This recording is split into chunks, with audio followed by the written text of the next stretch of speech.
আল্লাহর জন্য নয় গো ভাইয়া, আল্লাহর জন্য নয়।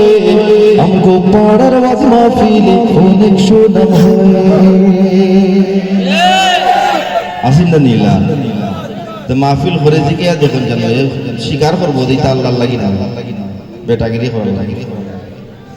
আমরা সিলেটের মানুষ, আমগো টাকা পয়সা বেশি, আমগো অনেক লোক বিদেশি, আমরা দেখাইয়া দিই কেমন কইরা লোকের বন্যা বয়।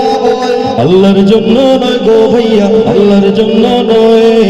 আমগো পাড়ার ওয়াজ মাহফিলে অনেক সুনাম হয়। ইউটিউবে যার ভিউয়ার্স বেশি তারই ডেকে আনি, হাসি কাঁদি শুইনা কত কিচ্ছার কাহিনী।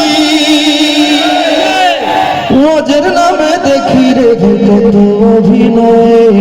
আল্লাহর জন্য নয় গো ভাইয়া, আল্লাহর জন্য নয়। আমগো পাড়ার ওয়াজ মাহফিলে অনেক সুনাম হয়। ইলম দিয়া কর্মটা কি কণ্ঠটা চাই ভালা, ভাটিয়ালি শুইনাই আমরার মন হইব তোলা। দিনের নামে কি বিনোদন করি যে এনজয়। আল্লাহর জন্য নয় গো ভাইয়া, আল্লাহর জন্য নয়। আমগো পাড়ার ওয়াজ মাহফিলে অনেক সুনাম হয়। যেমন কইরা হোক না লাখ মানুষ জমাবই, প্রয়োজন হইলে বিমান হেলিকপ্টার নামাবই। হেলিকপ্টার নামবে সমস্যা নাই। অনেকের ধারণা হুজুর হেলিকপ্টারে আসে বুলবুলের বোধ হয়ে চলে না ভাই, হেলিকপ্টারে হুজুর আসবেন, হেলিকপ্টার বানানো হয়েছে চড়ার জন্য। হুজুর কেন চড়বেন না হেলিকপ্টার? হুজুরের হয়তো আরো 2টা প্রোগ্রাম আছে অন্য জায়গায়, এই জন্য হেলিকপ্টারে আসতে হয়েছে। ঠিক আছে, কেউ যদি তার বেটাগিরি জাহির করার জন্য বলে আমাকে হেলিকপ্টারে নিতে হবে, সেটা ভিন্ন বিষয়। কিন্তু আমার প্রশ্ন এইখানে নয়। আমার প্রশ্ন হচ্ছে আপনাদের উদ্দেশ্যে যে যুগের পর যুগ ধরে হুজুর ওয়াজ মাহফিলে এসেছেন ট্রেনে চড়ে, গাড়িতে চড়ে, নৌকায় চড়ে, কিন্তু আপনার পোস্টারে তো আমি কখনো লেখা দেখি নাই হুজুর নৌকা যোগে আসবেন, হুজুর ট্রেনে করে আসবেন, কখনো লেখা দেখি নাই। এখন কেন এত বড় বড় অক্ষরে আপনার পোস্টারে লেখা হয় বাদ জোহর হুজুর হেলিকপ্টার যোগে আগমন করবেন? মানে কেন লেখা?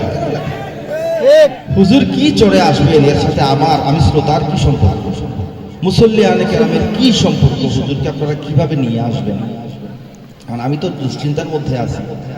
এখন যদি হঠাৎ করে দেখেন কোনো এক ফাজিল পোস্টারে লিখে ফেলেছে হুজুর লুঙ্গি পরে আসবেন, তার সাথে তর্ক করেন আপনি, কি চড়ে আসবেন আপনি লিখতে পারছেন, পরে আসতে লিখলে দোষ কি হবে তার? যেমন কইরা হোক না লাখো মানুষ জমাবই, প্রয়োজন হইলে বিমান হেলিকপ্টার নামাবই। লোকের মুখে শুনবো আমরা ওয়াজ কমিটির জয়। আল্লাহর জন্য নয় গো ভাইয়া, আল্লাহর জন্য নয়। আমগো পাড়ার ওয়াজ মাহফিলে অনেক সুনাম হয়।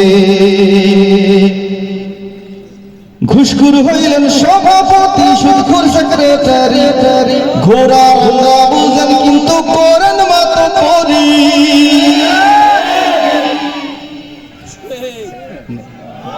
তকবীর দিবানে ইকানো তকবীর খানাই সাসেন্সের মাথা তকবীর দিতানি সাসেন যে সালা কইছেন আপনারা আছে মনে হয় সেটা নাই আসেননি কই না? আচ্ছা ঠিক আছে, কিন্তু ওই যে আবারও শুধুই ভণ্ড বলুর দোষ আর আমরা বড় পাল্লা।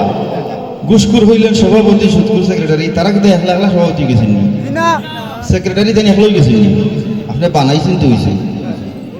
সুতরাং আমরা বাঁচাইলে সম্ভব না লাগে, আমরা নিজেরই চিন্তা করা না। তো মসজিদ একটা হইতো, একজন আইয়া কইলা বলে সার ডালাই সহ যা লাগে সব আমি দিলাই মনে বলে, তাইও কি আপনি মতো আল্লাহর ঘর আল্লাহ কিলা বানাইবা আল্লাহ পাল্লা জানবেন না, আপনি ফিকির করেন আল্লাহ বানাই দিবা। আপনারা কেউ কইছে নি যে বেটার বাড়িতে আপনি আপনার খানি হারাম, তার টেকাই না আপনার সার ডালাই দিয়া মতলি বানাই দিতাম? আমরা তো বেদারি রানি আপনারা।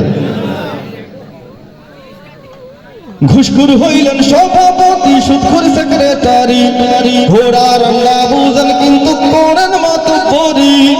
ঢাকার গরম দেখেন নাই জেলা শোরুমের ভয়ে ভয়ে আল্লাহর জন্য নয় গো ভাইয়া আল্লাহর জন্য নয় আমগো পাড়ার ওয়াজ মাহফিলে অনেক সুনাম হয়